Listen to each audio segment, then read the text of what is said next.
600 espartanos murieron en la llanura de Leuctra el 5 de julio del año 371 a.C. Para el atardecer, la invencibilidad de Esparta yacía muerta con ellos. Un ejército que, pese a reveses menores en Sphacteria y Leceium, mantenía la reputación de ser invencible en batalla campal de Hoplitas. Esa reputación se desintegró en 90 minutos. El mito de la supremacía espartana se rompió no con un grito, sino con el sonido de bronce, aplastando bronce. Esto sucedió. Así fue como ocurrió. 8 meses antes de la masacre, Epaminondas cumplió 47 años en Tebas rodeado de mapas que mostraban la dominación espartana sobre toda Grecia. Había estudiado guerra desde los 20 bajo Lysis el Pitagórico. Aprendido que las batallas son geometría aplicada con sangre. Medía 1,75 m, cicatrices en el hombro izquierdo donde una lanza espartana casi lo mató en Mantinea 10 años atrás. Conocía a los espartanos. Conocía cómo peleaban. Falange de 8 filas de profundidad. Los mejores guerreros en el flanco derecho. Empuje directo que había aplastado 100 ejércitos desde Platea. Epaminondas había pasado 20 años buscando la grieta en la armadura espartana. En Leuctra encontraría esa grieta o moriría buscándola. Cleombroto II, rey de Esparta, tenía 51 años cuando condujo 11,000 hoplitas hacia Beocia en la primavera del 371. Era hijo de Pausanias, nieto de hombres que pelearon en Platea y Maratón, heredero de tradición que raramente aceptaba derrota en campo abierto. Llevaba el escudo con el emblema de su linaje, el escudo que nunca había tocado tierra en retirada. Los espartanos no retrocedían. Los espartanos morían donde la formación los colocaba. Esta doctrina había construido un imperio. Esta doctrina mataría 600 hombres en una tarde de julio. Entre los 11,000 marchando hacia Leuctra estaba Aristómenes, un espartano de 32 años, veterano de 8 años en el ejército, casado con Gorgo que esperaba su segundo hijo en Esparta. Tenía un hijo de 7 años entrenando en la Agoge. Escribía cartas a casa cada mes, aunque sabía que Gorgo no leía bien. Pagaba a un escriba 3 óbolos por carta. En su última carta de junio, escribió sobre el calor de Beocia y cómo los tebanos probablemente huirían antes de enfrentar la falange espartana. No mencionó que los espartanos ahora eran menos de 1,500 ciudadanos de pleno derecho. No mencionó que el imperio se sostenía sobre mito más que sobre números. Las esposas no necesitan conocer la erosión del poder. En el lado tebano, Pelópidas comandaba el batallón sagrado, 300 hombres organizados en 150 parejas de amantes. Tenía 39 años, cicatrices cubriendo su torso como mapa de 15 años de guerra. El batallón sagrado peleaba diferente que otros hoplitas. Los hombres no huían cuando sus amantes caían, morían junto a ellos. Esta táctica era cruel para el corazón, pero efectiva para la formación. Pelópidas había visto parejas luchar hasta la muerte cuando ejércitos convencionales rompían. El amor es arma más fuerte que el hierro cuando se forja correctamente. Los ejércitos se encontraron cerca de Leuctra en julio. Los espartanos desplegaron 11,000 hoplitas en falange tradicional, 8 filas de profundidad. Los 600 espartanos de pleno derecho en el flanco derecho bajo Cleombroto, los aliados del Peloponeso en el centro y el flanco izquierdo. La formación había ganado en Platea, en Mantinea, en Coronea. No había razón para cambiar lo que funcionaba durante generaciones. Epaminondas desplegó 7,000 tebanos en formación que ningún ejército griego había visto jamás. Colocó el batallón sagrado y los mejores hoplitas tebanos en el flanco izquierdo en falange de 50 filas de profundidad, 50 filas. La falange tradicional griega tenía 8. 50 filas significaban masa, significaban peso, significaban que el empuje inicial tendría fuerza de avalancha. Colocó la caballería tebana adelante del flanco izquierdo para romper la caballería espartana. Colocó tropas ligeras y aliados en el centro y el flanco derecho con órdenes de avanzar lentamente, rehusando el combate. La formación era asimétrica. La formación violaba toda doctrina militar griega, que dictaba simetría y empuje uniforme. Los espartanos miraban la formación tebana y veían error táctico. Epaminondas miraba el mismo campo y veía martillo golpeando yunque. Quien golpea primero con más fuerza decide la batalla. Quien decide la batalla escribe la historia. 3 días antes de la batalla, ambos ejércitos acamparon a 2 kilómetros de distancia. El agua del río Asopus fluía entre ambos campamentos. Los espartanos controlaban la orilla sur, los tebanos la norte. Las patrullas se encontraban cada amanecer en el río. Intercambiaban insultos en dialecto dórico y eolio. Regresaban sin pelear. La guerra esperaba el momento correcto, como todas las tragedias griegas esperan el tercer acto. La noche antes de la batalla, Cleómbroto convocó consejo de guerra en su tienda. Los polemarcas argumentaban atacar inmediatamente. Un comandante aliado llamado Arquidamos dijo: «Los tebanos nos superan en caballería. Deberíamos esperar refuerzos de Focea». Cleómbroto respondió con voz que no subía pero cortaba: «Esparta no espera refuerzos. Esparta ataca. Hemos dominado Grecia durante generaciones. Los tebanos son campesinos con escudos. Los números no mienten». Los polemarcas asintieron. Nadie mencionó Spacteria, donde 120 espartanos se rindieron a los atenienses. Nadie mencionó Lequeum, donde los peltastas de Iphicrates masacraron una mora entera. Las derrotas incómodas no tienen lugar en consejos antes de batallas decisivas. En el campamento tebano, Epaminondas reunió a los comandantes bajo las estrellas. No había tienda. No había ceremonia. Solo hombres sentados en círculo como filósofos discutiendo geometría. Pelópidas preguntó: ¿funcionará la falange profunda? Epaminondas dibujó en la tierra con un palo. Los espartanos colocan su fuerza aquí, en su flanco derecho. Nosotros colocamos nuestra fuerza aquí, en nuestro flanco izquierdo. Su derecha contra nuestra izquierda. 50 filas contra 8. La física decide el resto. Un comandante beocio, llamado Sharon, dijo: «Violas la tradición. La falange debe ser uniforme». Epaminondas miró el dibujo en la tierra. La tradición muere cuando encuentra novedad que funciona. Mañana veremos cuál sobrevive. Los hoplitas podían ver las fogatas enemigas brillando en la oscuridad. Aristómenes se sentaba con su enomotia. 36 hombres que habían entrenado juntos desde la infancia comían la sopa negra espartana. Bebían vino aguado. Afilaban las lanzas. Un joven espartano de 22 años, llamado Damón, preguntó: ¿los tebanos son valientes? Aristómenes miró las fogatas enemigas. El valor no importa cuando la formación es sólida. La falange espartana raramente se rompe en campo abierto. Mañana no será diferente. Damón asintió. En la Agoge les habían enseñado que morir en formación era gloria. Retirarse era vergüenza peor que muerte. Aristómenes había visto esta doctrina matar a hombres buenos en batallas que podían haberse evitado. Pero la doctrina era Esparta. Cuestionar la doctrina era cuestionar la existencia. El amanecer del 5 de julio. Ambos ejércitos desplegaron en la llanura. La distancia entre las falanges era 800 metros de tierra llana. No había colinas, no había río, no había características que favorecieran defensa. Solo espacio abierto, donde la geometría decidiría quién vivía y quién moría. La batalla comenzó a las 9 de la mañana, cuando la caballería tebana, 700 jinetes, cargó contra la caballería espartana, 400 jinetes. La caballería espartana era ciudadanos ricos que podían pagar caballos, pero entrenaban principalmente como hoplitas. La caballería tebana entrenaba como jinetes desde la infancia. El choque duró 10 minutos. La caballería espartana rompió, huyó hacia atrás, se estrelló contra la primera fila de la falange espartana. El caos en la formación antes de que la batalla de infantería comenzara. Los 600 espartanos en el flanco derecho se reorganizaron rápidamente. La disciplina, superando el caos. Cleómbroto al frente con su escudo del linaje real, los polemarcas a su lado. Las 8 filas profundas detrás, en perfecta formación, comenzaron el avance hacia el flanco izquierdo tebano. El paso era lento, rítmico, las lanzas en posición horizontal, los escudos superpuestos como escamas de serpiente.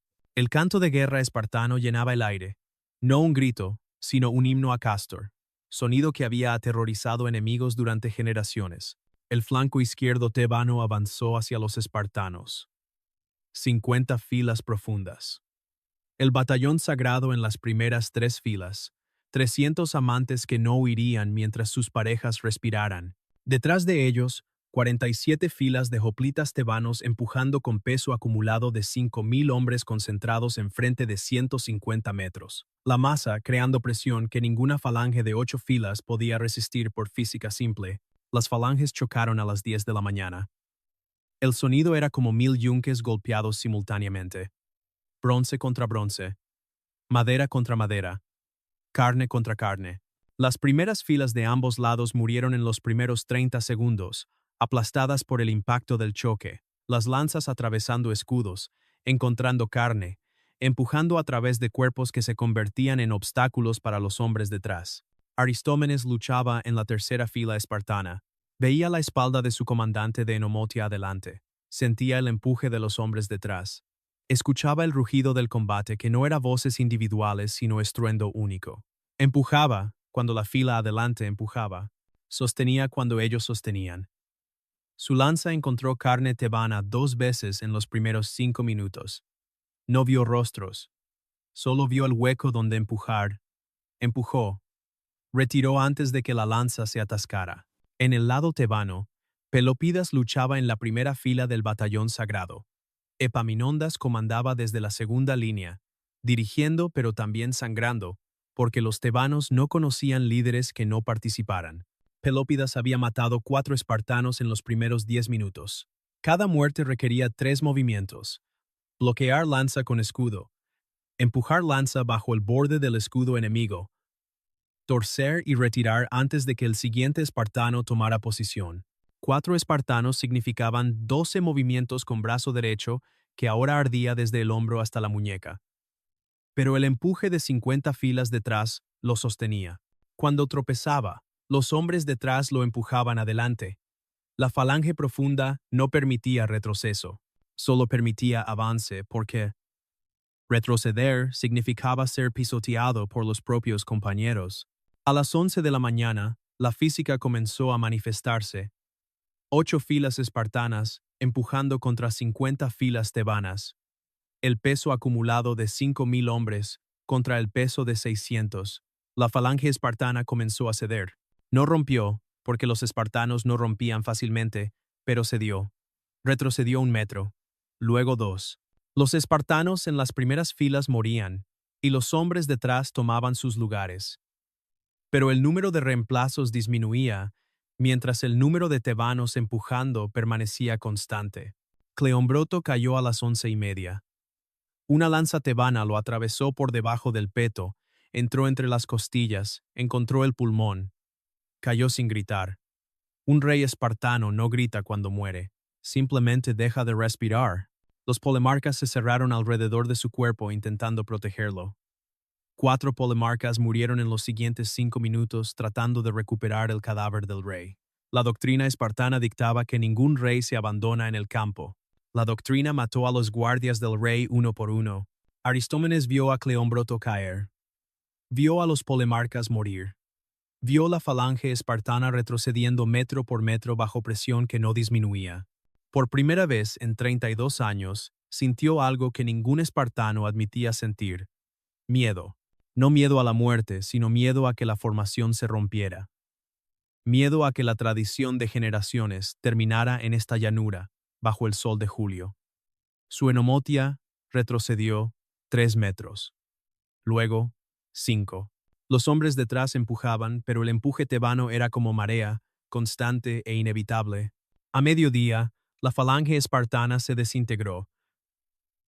No fue ruptura dramática, sino disolución lenta.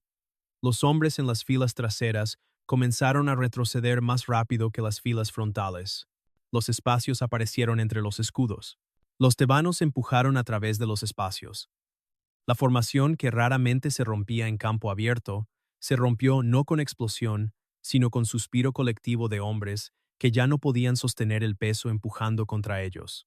Damon, el joven espartano de 22 años, murió intentando cerrar un hueco en la formación. 3 lanzas tebanas lo atravesaron simultáneamente desde diferentes ángulos. Cayó sin ver a los hombres que lo mataron. Aristómenes vio a Damón caer. Vio la formación colapsando alrededor. Tomó decisión que ningún espartano debía tomar. Ordenó a su enomotia retirarse. 36 hombres giraron y corrieron. No fue retirada ordenada. Fue huida. Fue vergüenza. Fue supervivencia. 400 espartanos murieron en los últimos 30 minutos de batalla, cuando la formación colapsó. Los tebanos los persiguieron. Mataron a los que corrían lento. Capturaron a los que se rendían. Los espartanos no entrenaban para rendirse. Los espartanos entrenaban para morir. 200 eligieron morir. 200 eligieron la vergüenza de la captura sobre la gloria de la muerte. Las opciones del hombre derrotado son siempre imposibles. Pelópidas sobrevivió con 14 heridas. Epaminondas lo encontró sentado sobre una pila de cadáveres espartanos, todavía sosteniendo su lanza, los ojos mirando algo que no estaba en este campo. Epaminondas le quitó el casco. «¿Viviste?» Pelópidas respondió con voz plana. «Vi caer a 17 del batallón sagrado. Sobrevivir no es vivir cuando los muertos incluyen hermanos de armas». Epaminondas no respondió. Algunas verdades no necesitan palabras. A las 2 de la tarde, la batalla terminó. 600 espartanos muertos o capturados. 1000 aliados del Peloponeso muertos. 300 tebanos muertos, principalmente de las filas traseras de la falange profunda que absorbieron la presión del empuje prolongado. El batallón sagrado, la punta de lanza, había sufrido pérdidas, pero se mantenía en pie, probando que el amor forja mejores escudos que el miedo. Los números mostraban no solo victoria, sino revolución táctica. La falange profunda había vencido la falange tradicional usando física sobre tradición. Aristómenes sobrevivió. Regresó a Esparta con 300 otros. El camino de regreso duró 6 días. Nadie hablaba. El silencio de hombres que habían visto el mito de la invencibilidad morir en 90 minutos. Cuando llegaron a Esparta, las madres y esposas esperaban en las puertas. Gorgo vio a Aristómenes y preguntó, «¿Dónde está tu escudo?» Aristómenes miró el suelo. «Lo dejé en Leuctra». Gorgo escupió a sus pies. «Debiste volver sobre él, no sin él». Esa fue la última vez que hablaron. Algunas vergüenzas no perdonan.